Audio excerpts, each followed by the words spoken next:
Halo semua, perkenalkan nama saya Junita Sophia Margareta, merupakan salah satu mahasiswi dari STMIK Widya Cipta Dharma Samarinda, Prodi Sistem Informasi dengan NIM 1941070. Pada kesempatan kali ini saya akan membahas mengenai tren data mining di bidang pendidikan.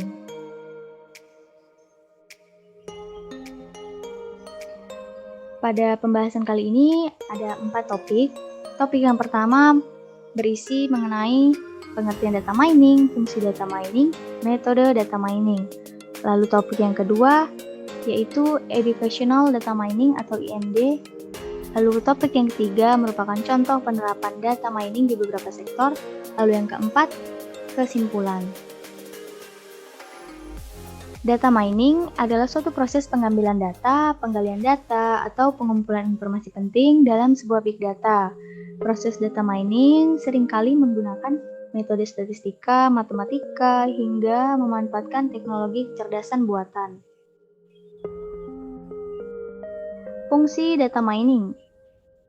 Fungsi data mining terbagi menjadi dua. Yang pertama yaitu fungsi deskriptif, di mana fungsi deskriptif ini adalah sebuah fungsi untuk memahami lebih jauh tentang data yang diamati.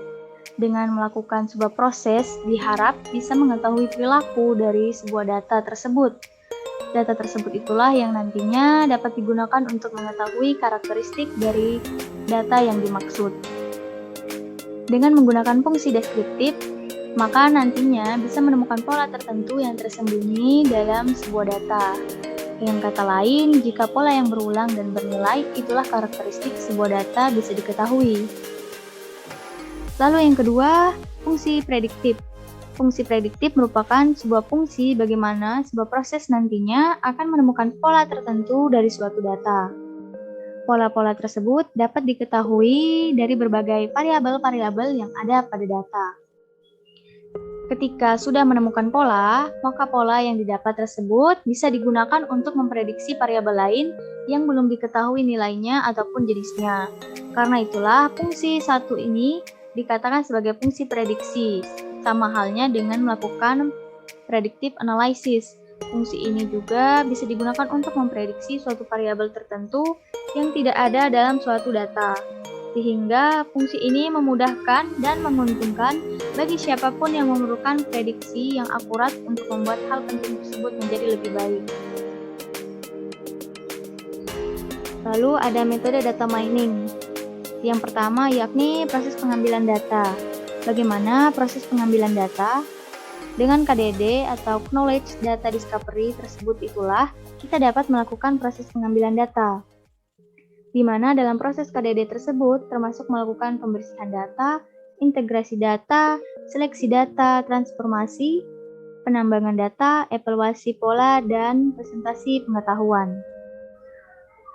2. Teknik proses penambangan data. Terdiri dari predictive modeling, database segmentation, link analysis, depreciation detection, nearest neighbor, clustering, dan decision tree. Data mining adalah salah satu alternatif yang bisa dilakukan untuk melakukan penggalian informasi baru dari sejumlah data yang besar. Lalu topik yang kedua adalah Educational Data Mining atau IMD, yang merupakan salah satu aliran data mining yang bergerak pada bidang pendidikan. Data mining sangat bermanfaat dan banyak diterapkan pada berbagai bidang, misalnya bidang analisis pemasaran, kedokteran, rekayasa manufaktur, pendidikan, dan lain-lain.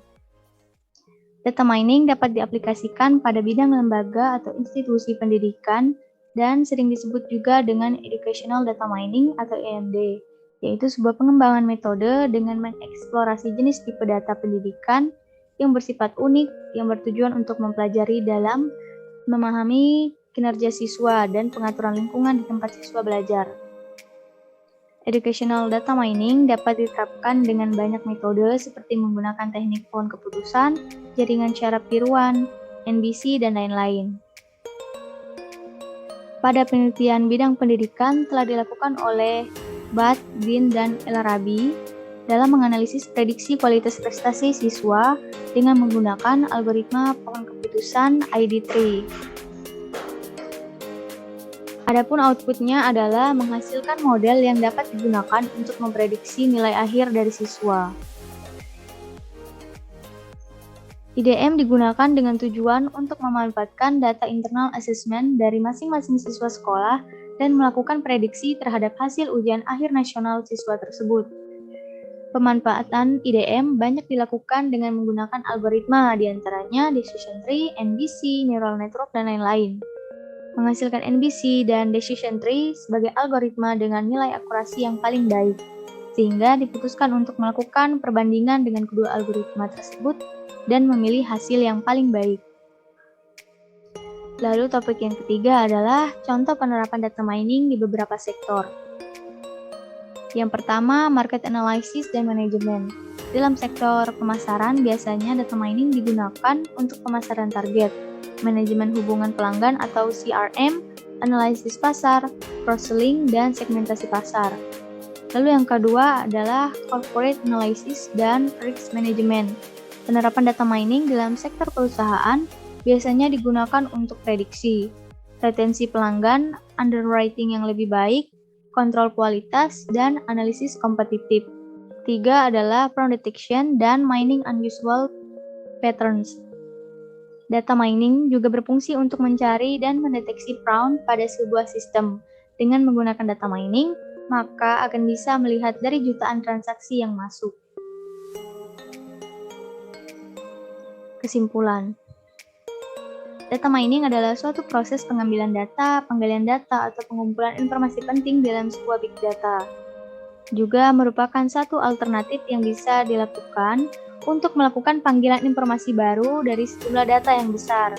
Educational data mining adalah sebuah aliran data mining yang bergerak pada bidang pendidikan. Pemanfaatan EDM banyak dilakukan menggunakan algoritma diantaranya decision tree, NBC, neural network, dan lain-lain. Menghasilkan NBC dan decision tree sebagai algoritma dengan nilai akurasi yang paling baik. Pendidikan merupakan salah satu faktor kesuksesan dalam hidup. Dengan adanya pendidikan, maka seseorang dapat memiliki kecerdasan, ketampilan, dan kepribadian yang dapat bermanfaat bagi diri sendiri dan masyarakat. Dalam data mining di bidang pendidikan biasanya menggunakan decision tree dengan algoritma C45, merupakan salah satu metode klasifikasi yang menggunakan representasi struktur pohon, di mana setiap node merepresentasikan atribut, cabangnya merepresentasikan nilai dari atribut, dan daun merepresentasikan kelas. Node yang paling atas dari decision tree disebut root.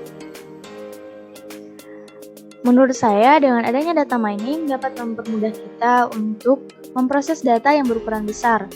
Dalam data mining, kita dapat menggunakan berbagai metode-metode, diantaranya metode decision tree C45, dimulai dari pembentukan decision system yang digunakan sebagai data awal yang memiliki nilai atribut seperti sekolah, jurusan, peringkat, IPK.